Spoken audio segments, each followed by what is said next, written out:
Verse 5, behold, I was brought forth in iniquity, and in sin did my mother conceive me. Well, now David's getting down to the nub of it. We call this idea original sin. It's the idea that we're all born in it. We're sinful by nature. We're not born innocent and harmless and good, and then we learn sin as we grow older and our environment contaminates it. We got Chris here this morning, and you know, they just had a baby, Little Hope, and I know they just look at Little Hope, and she's so innocent and pure and lovely, but they need to know, and I know they do, that inside Little Hope is a little Jack who can go blah at any moment. Yes, Chris? He just went like this. Now, the seeds of our sin, they're born with us on day one, and they start growing in us in day one. Rachel's back home going, my baby! Ephesians chapter 2, Paul puts it chillingly, we are by nature children of wrath. And in my thinking of all Christian doctrines, this one is the easiest to prove. This one, human sinfulness, and the sinlessness of Christ. I think those are the two easiest doctrines to prove. And so Don Lemon of CNN, last week said, well, of course we know Jesus sinned. I'm like, excuse me? So, think about it. How do you prove human sinfulness? Work with me on this. If you took 100 of the best people on earth right now, 100 of the most moral, most ethical, most virtuous people that are on the planet right this minute, and somehow we could send them away to another planet, a perfect planet where all their needs are met, another Garden of Eden for them to dwell in, and we were to leave them there and come back in 100 years, do you know what we would find there?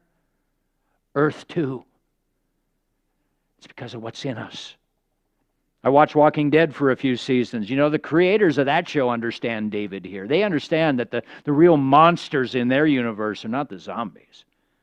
They're the humans who, when you knock away all the props of civilization that we enjoy, all the comforts and all the 401ks and the McDonald's, and we're left to deal with things as we really are, our nature will take over.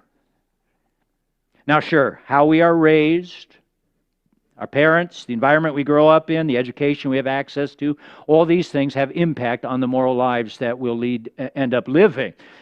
These things, like good parenting, to use modern language, will help mitigate the sin of virus that's in us. But the point is, the Bible's saying that sin is here. Sin's tendencies, sin's desires are embedded in me by nature. And then David tells us where it's found. He finally gets it. Verse 6, behold, you delight in truth in my inward being. You teach me wisdom in my secret heart. And then verse 10, a very famous verse. You should memorize this, pray this often. Create in me a clean heart, O God, and renew a right spirit within me. And this is why, because sin is in us, in our very hearts, that all of humanity's efforts to kick God to the curb and to create some kind of utopia of our making, from the French Revolution to the Russian Revolution, from Stalin to Mao to the Branch Davidians, down to Chaz or Chop or whatever they called it in Seattle, all these attempts to create utopia, if we just get rid of the police or get rid of systemic racism, we take care of all the external things, then we'll be fine. It's a lie. It's a lie from the pit of hell, because the heart of the human problem has always been the problem of the human heart.